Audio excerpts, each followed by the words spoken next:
എല്ലാവർക്കും സൈലത്തിന്റെ മറ്റൊരു വീഡിയോയിലേക്ക് സ്വാഗതം. ഇന്ന് നമ്മൾ ഡിസ്കസ് ചെയ്യാൻ പോകുന്നത് നാളത്തെ എക്സാമിന് നിങ്ങൾ പോകും മുമ്പ് പഠിച്ചിരിക്കേണ്ട ഏറ്റവും പ്രധാനപ്പെട്ട കാര്യങ്ങൾ. ഇത്രയും കാര്യങ്ങൾ നിങ്ങൾ പഠിച്ചു എന്ന് ഉറപ്പ് വരുത്തിയിട്ട് മാത്രമേ എക്സാമിന് പോകാവൂ. ഓക്കെ, മുഴുവൻ ഫോർമുലകളും മുഴുവൻ പ്രധാനപ്പെട്ട കോൺസെപ്റ്റുകളും ജസ്റ്റ് നമ്മൾ പറഞ്ഞു പോവാണ്. അപ്പോൾ ഈക്വൽ ട്രയാങ്കിൾസ് എന്ന് പറയുന്ന ചാപ്റ്ററിൽ എപ്പോഴൊക്കെയാണ് ട്രയാങ്കിൾസ് ഈക്വൽ ആവുക? ഒന്നാമത്തെ കണ്ടീഷൻ എസ് എന്ന് പറയുമ്പോൾ ഇവിടെ നോക്കുക, മൂന്ന് സൈഡുകളും ഇതിലെ മൂന്ന് സൈഡുകൾക്ക് ഈക്വൽ ആണ്. ഇവിടെ 6, ഇവിടെ 6, ഇവിടെ 4, ഇവിടെ 4, 5, 5. കണ്ടോ? അതായത് മൂന്ന് സൈഡുകൾ ഈക്വൽ ആകുന്നു. എസ് മൂന്ന് വശങ്ങൾ തുല്യമാകുമ്പോൾ ട്രയാങ്കിൾസ് ഈക്വൽ ആയിരിക്കും. അതുപോലെ എസ് എ, അതായത് ഒരു സൈഡിന്റെ അറ്റത്തുള്ള ആംഗിൾ നോക്ക്, ഇവിടെ 5 സെന്റിമീറ്റർ, 5 സെന്റിമീറ്റർ, അറ്റത്തുള്ള ആംഗിൾ 50, 50, 60, 60. അങ്ങനെ വരികയാണെങ്കിൽ ട്രയാങ്കിൾസ് എന്താണ്? ഈക്വൽ ആണ്. ഓക്കെ, ഒരു സൈഡും അറ്റത്തുള്ള രണ്ട് ആംഗിൾസും, അതാണ് എ, ഒരു വശവും അറ്റത്തുള്ള രണ്ട് കോണുകളും. ഇനി എസ് എന്ന് പറയുമ്പോൾ ഓർത്ത് വെക്കുക, രണ്ട് സൈഡും നടുവിലുള്ള ആംഗിളും.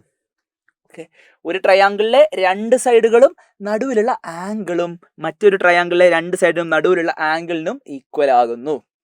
ഓക്കെ, ആ മൂന്ന് കാര്യങ്ങൾ നിങ്ങൾ പഠിച്ചു വെക്കുക. S A. ദെൻ പാരലലോഗ്രാം എന്ന് പറഞ്ഞാൽ അതിന്റെ ഓപ്പോസിറ്റ് സൈഡുകൾ പാരലൽ ആണ്. ഓപ്പോസിറ്റ് സൈഡ് പാരലലുമാണ്, ഈക്വലുമാണ്. ഓപ്പോസിറ്റ് സൈഡ്സ് പാരലലുമാണ്, ഈക്വലുമാണ്. പിന്നെയോ ഓപ്പോസിറ്റ് ആംഗിൾസും ഈക്വൽ ആയിരിക്കും. ഓപ്പോസിറ്റ് ആംഗിൾസ് ഈക്വൽ ആയിരിക്കും. ഇവിടെ ഓപ്പോസിറ്റ് ആംഗിൾസ് എന്ന് പറയുന്നത് ഈക്വൽ ആയിരിക്കും. ഇനി ഐസോസിലസ് ട്രയാങ്കിൾ അഥവാ സമപാർശ്വ ത്രികോണം എന്ന് പറയുമ്പോൾ അതിലെ രണ്ട് സൈഡുകൾ ഈക്വൽ ആണെങ്കിൽ ഈ രണ്ട് ആംഗിളും ഈക്വൽ ആയിരിക്കും. ശരിയല്ലേ? അപ്പോൾ ഈ കാണുന്ന ആംഗിൾ എന്ന് പറയുന്നത് നിങ്ങൾക്ക് തരികയാണ്. ഈ കാണുന്ന ആംഗിൾ 50 ഡിഗ്രി ആണെങ്കിൽ, ഈക്വൽ അല്ലാത്ത ആംഗിൾ 50 ഡിഗ്രി ആണെങ്കിൽ ഈക്വൽ ആയിട്ടുള്ള ആംഗിൾ കാണാൻ 180 നിന്ന് 50 കുറയ്ക്കുക, ഡിവൈഡ് ബൈ 2. ശരിയല്ലേ? ദാറ്റ് ഈസ് 130/2, 65 ഡിഗ്രി എന്ന് ആൻസർ കിട്ടും. ഈ രീതിയിലാണ് ആൻസർ കാണേണ്ടത് എന്നത് എൻ്റെ മക്കൾ പഠിച്ചു വെക്കണം. നെക്സ്റ്റ്, ഇപ്പോൾ ഒരു ട്രയാങ്കിളിന്റെ മൂന്ന് സൈഡും ഈക്വൽ ആണ്. മൂന്ന് സൈഡും ഈക്വൽ ആണെങ്കിൽ എല്ലാ ആംഗിളും എത്രയായിരിക്കും? എല്ലാ ആംഗിളും 60 ഡിഗ്രി ആയിരിക്കും. അങ്ങനെയുള്ള ട്രയാങ്കിളിനെയാണ് നമ്മൾ ഇക്വിലാറ്ററൽ ട്രയാങ്കിൾ അഥവാ സമഭുജ ത്രികോണം എന്ന് പറയുന്നത്. സമഭുജ ത്രികോണം. ഇനി പോളിഗൺസിന്റെ കേസിൽ മിനിമം 3 സൈഡ് ഉണ്ടാവും. പോളിഗൺ ആണെങ്കിൽ 3 സൈഡ്. 10 സൈഡ് വരെയുള്ള പോളിഗൺസിന്റെ പേരുകൾ പഠിച്ചിരിക്കണം. Triangle, quadrilateral, pentagon, hexagon, heptagon, octagon, nonagon, decagon. അതായത് ത്രികോണം, ചതുർഭുജം, പഞ്ചഭുജം, ഷഡ്ഭുജം, സപ്തഭുജം, അഷ്ടഭുജം, നവഭുജം, ദശഭുജം. ഇതിന്റെ പേര് പഠിച്ചു വെക്കാം. ട്രൈക്കോഡ്, പെന്റ്, ഹെക്സ്, ഹെപ്റ്റ്, ഒക്ട്, നണ്ടക്ക് എന്നൊക്കെ പാട്ടും പാടി നമ്മൾ പഠിച്ചിട്ടുണ്ട്. ഇത് പഠിച്ചു എന്നുള്ളത് ഉറപ്പ് വരുത്തിയിട്ടായിരിക്കണം നിങ്ങൾ എക്സാമിന് പോകേണ്ടത്. നെക്സ്റ്റ്, ഡയഗണൽസിന്റെ എണ്ണം കാണണമെങ്കിൽ ഒരു മൂലയിൽ നിന്ന് വരയ്ക്കാൻ പറ്റുന്ന വികരണങ്ങളുടെ എണ്ണം നമ്പർ ഓഫ് സൈഡ്സ് ആണ് n എങ്കിൽ അതിൽ നിന്ന് 3 കുറയ്ക്കാം. ഇപ്പോൾ 8 സൈഡ് ആണെങ്കിൽ വികരണങ്ങളുടെ എണ്ണം 8ൽ നിന്ന് 3 കുറച്ചാൽ 5 വികരണങ്ങൾ വരയ്ക്കാൻ പറ്റും. 5 വികരണങ്ങൾ. ഇനി നമ്പർ ഓഫ് ട്രയാങ്കിൾസ് n-2. ത്രികോണങ്ങളുടെ എണ്ണം. വികരണങ്ങൾ വരയ്ക്കുമ്പോൾ എത്ര ട്രയാങ്കിൾസ് കിട്ടുമെന്ന് ചോദിച്ചാൽ n-2. ഓക്കെ, ഇനി അതിൽ തന്നെ ഏറ്റവും പ്രധാനപ്പെട്ട ഒരു കാര്യമാണ് സം ഓഫ് ഇന്നർ ആംഗിൾസ്. അകക്കോണുകളുടെ തുക എന്ന് പറയുന്നത് n-2 × 180. Some of outer angles എന്ന് പറയുന്നത് എല്ലായ്പ്പോഴും 360 ഡിഗ്രി ആയിരിക്കും. എല്ലായ്പ്പോഴും 360 ഡിഗ്രി. എത്ര സൈഡ് ആണെങ്കിലും സം ഓഫ് ഔട്ടർ ആംഗിൾസ് എന്ന് പറയുന്നത് 360 ഡിഗ്രി ആണ് എന്നുള്ള കാര്യം പഠിച്ചു വെക്കുക. ഓക്കെ, ഇതിന്റെ ഒക്കെ പേരും. ഇനി എല്ലാ സൈഡും എല്ലാ ആംഗിൾസും ഈക്വൽ ആണെങ്കിൽ, എല്ലാ വശങ്ങളും എല്ലാ കോണുകളും തുല്യമാണെങ്കിൽ, ഇതിലിപ്പോൾ എല്ലാ സൈഡും എല്ലാ ആംഗിൾസും ഈക്വൽ ആണ്. അതിനെയാണ് നമ്മൾ റെഗുലർ പോളിഗൺസ് എന്ന് പറയാം. റെഗുലർ പോളിഗൺസ് പേര് കൃത്യമായിട്ട് പഠിച്ചു വെക്കണം. റെഗുലർ പോളിഗൺസ് അഥവാ സമബഹുഭുജം. സമബഹുഭുജം സമബഹുഭുജം എന്ന് പറയുമ്പോൾ അതിന്റെ എല്ലാ വശങ്ങളും എല്ലാ കോണുകളും തുല്യമായിരിക്കും. സോ ഇനി പെന്റഗൺ മുതലുള്ളതാണെങ്കിൽ അതിന്റെ പേര് റെഗുലർ പെന്റഗൺ, റെഗുലർ ഹെക്സഗൺ, അങ്ങനെ റെഗുലർ ഡെക്കഗൺ എന്ന് വരെ വരും. Okay, regular decagon. നേരെ മറിച്ച് മലയാളത്തിലാണെങ്കിൽ സമപഞ്ചഭുജം, സമഷഡ്ഭുജം, അങ്ങനെ സമദശഭുജം, ഈ രീതിയിലാണ് പേര് വരിക എന്നുള്ള കാര്യം നിങ്ങൾ പഠിച്ചു വെക്കണം. ട്രയാങ്കിളിന്റെ കേസിൽ നിങ്ങൾക്കറിയാം ഇക്വിലാറ്ററൽ ട്രയാങ്കിൾ, സമഭുജ ത്രികോണം, എല്ലാ സൈഡും ഈക്വൽ ആണെങ്കിൽ, എല്ലാ ആംഗിളും ഈക്വൽ ആണെങ്കിൽ സമഭുജ ത്രികോണം. അതുപോലെ ഇവിടെയാണെങ്കിലോ ക്വാഡ്രിലേറ്ററൽ ആണെങ്കിൽ നമുക്കറിയാം അതിനെ വിളിക്കുക സ്ക്വയർ അല്ലെങ്കിൽ സമചതുരം എന്നാണ്.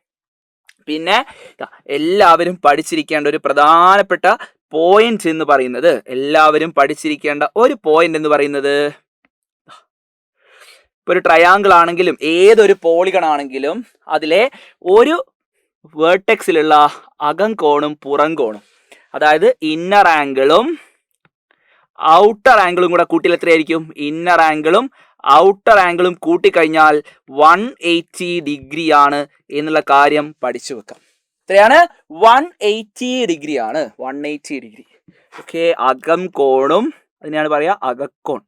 അകത്തുള്ള ആംഗിൾ അകക്കോൺ, പുറത്തുള്ള ആംഗിൾ പുറം കോൺ. ഇത് രണ്ടും കൂടെ കൂട്ടിക്കഴിഞ്ഞാൽ എത്ര ഡിഗ്രിയാണ്? 180 പ്ലസ് 180 180 ഡിഗ്രി. ഓക്കെ, 180 പ്ലസ് 180 അല്ല, 180 ഡിഗ്രി. ഈ ഒരു കാര്യം കൂടെ പഠിച്ചു വെക്കണം. ഇത്രയും കാര്യങ്ങളാണ് ഏതിൽ നിന്ന് പഠിക്കേണ്ടത്? പോളിഗൺസ് എന്ന് പറയുന്ന ചാപ്റ്ററിൽ. ഇനി സ്ക്വയർ ഐഡന്റിറ്റീസ് അഥവാ വർഗ സമവാക്യങ്ങൾ എന്ന് പറയുന്ന ചാപ്റ്ററിൽ 5 ഐഡന്റിറ്റീസ് പഠിക്കണം. ഞാൻ എഴുതി തരുന്ന 5 identities. X plus y whole square എന്ന് പറയുന്നത് x square plus 2xy plus y square. Okay, വേറൊരു പ്രധാനപ്പെട്ട കാര്യം, നമ്മളുടെ എന്താണ് NMMSന്റെ ബാച്ച് സെലക്ഷൻ ടെസ്റ്റ് എന്ന് പറയുന്ന ഒരു എക്സാം നടക്കാൻ പോകുന്നുണ്ട് സെപ്റ്റംബർ 13-ാം തീയതി. അതിൽ രജിസ്റ്റർ ചെയ്യാനുള്ള QR കോഡ് നിങ്ങൾക്ക് എപ്പോഴും നമ്മൾ ലൈവിൽ കാണിച്ചു തരാറുണ്ട്. ആ QR കോഡ് ഉപയോഗിച്ച് നിങ്ങൾ എല്ലാവരും രജിസ്റ്റർ ചെയ്യണം എന്നുള്ള കാര്യം ജസ്റ്റ് ഓർമ്മിപ്പിക്കുകയാണ്. അത് മാത്രമല്ല, ക്രിസ്മസ് എക്സാം ഏറ്റവും അടിപൊളിയായിട്ട് എഴുതാനായിട്ട് സൈലത്തിൻ്റെ ബാച്ചിൽ നിങ്ങൾ ജോയിൻ ചെയ്യുക. ജോയിൻ ചെയ്യാനായിട്ട് അതിനാഗ്രഹമുള്ള മക്കളെല്ലാവരും ഈ നമ്പറിലേക്ക് ഒന്ന് വിളിക്കുക. 9995 400 800. ഈ നമ്പറിലേക്ക് ജസ്റ്റ് ഒന്ന് വിളിക്കുക. ഓക്കെ, അപ്പോൾ ബാക്കിയുള്ള identities, x plus y whole square പഠിച്ചാൽ അതിൽ നിന്ന് കണക്ട് ചെയ്ത് നമുക്ക് പഠിക്കാം x minus y whole square. X square ഇവിടെ പ്ലസ് ആണെങ്കിൽ അത് മാറി -2xy, പ്ലസ് 2xy മാറിയിട്ട് -2xy plus y square. Okay, ഇനി x plus y whole square minus x minus y whole square ചെയ്താൽ നിങ്ങൾ പഠിച്ചിരിക്കണം 4xy. ഈ എക്സ് പ്ലസ് വൈ ഹോൾ സ്ക്വയറും എക്സ് മൈനസ് വൈ ഹോൾ സ്ക്വയറും തമ്മിൽ കുറയ്ക്കാൻ പറഞ്ഞാൽ 4 into ബ്രാക്കറ്റിനുള്ളിലുള്ള 2 numbers 4 into XY. Okay, അടുത്തത് ഇത് രണ്ടും ആഡ് ചെയ്താലോ, x plus y whole square plus x minus y whole square is equal to 2 into x square plus y square. 2 into x square plus y square add ചെയ്ത് കഴിഞ്ഞാൽ 2 into x square plus y square. Last x square minus y square എന്ന് പറയുന്നത്, x square minus y square എന്ന് പറയുന്നത് നിങ്ങൾ പഠിച്ചിരിക്കണം എന്താണ്? 2 നമ്പറും കൂട്ടുക, 2 നമ്പർ തമ്മിൽ കുറയ്ക്കുക, അത് തമ്മിൽ ഗുണിക്കുക. ഓക്കെ, ഇത്രയും പഠിച്ചിരിക്കണം. ഒരൊറ്റ കാര്യം കൂടി നിങ്ങൾ ഈ ചാപ്റ്ററിൽ പഠിക്കണം. 2 നമ്പർ തമ്മിൽ മൾട്ടിപ്ലൈ ചെയ്യുന്നതിനെ, 2 നമ്പറിന്റെ പ്രൊഡക്റ്റിനെ സ്ക്വയറുകളുടെ വ്യത്യാസമായിട്ട് എഴുതാൻ പറഞ്ഞാൽ നിങ്ങൾ ചെയ്യേണ്ടത് ഈ 2 നമ്പറും കൂട്ടാം. എക്സും വൈയും കൂടെ കൂട്ടിയിട്ട് പകുതി എടുക്കുക, എക്സ് എന്ന് വൈ കുറച്ചിട്ട് പകുതി എടുക്കുക. ഓക്കെ, ഇത് രണ്ടും കണ്ടുപിടിക്കുക, എന്നിട്ട് അതിൻ്റെ സ്ക്വയറുകളുടെ വ്യത്യാസം കണ്ടാൽ മതി. ഓക്കെ, അതിൻ്റെ സ്ക്വയറുകളുടെ വ്യത്യാസം കാണാം. ഇത്രയുമാണ് നിങ്ങൾക്ക് ഓണം എക്സാമിന് പഠിക്കാനുള്ളത്. ഇത് കൃത്യമായിട്ട് പഠിക്കുക. നിങ്ങളുടെ 8ാം ക്ലാസ് പഠിക്കുന്ന എല്ലാ ഫ്രണ്ട്സിനും ഷെയർ ചെയ്ത് കൊടുക്കുക. വീഡിയോ ലൈക്ക് ചെയ്യുക, വീഡിയോയെക്കുറിച്ചുള്ള അഭിപ്രായങ്ങൾ കമൻറ്റ് ചെയ്യുക. ഇതാണ് നിങ്ങൾ പഠിച്ചിരിക്കേണ്ട പ്രധാനപ്പെട്ട മുഴുവൻ കാര്യങ്ങൾ.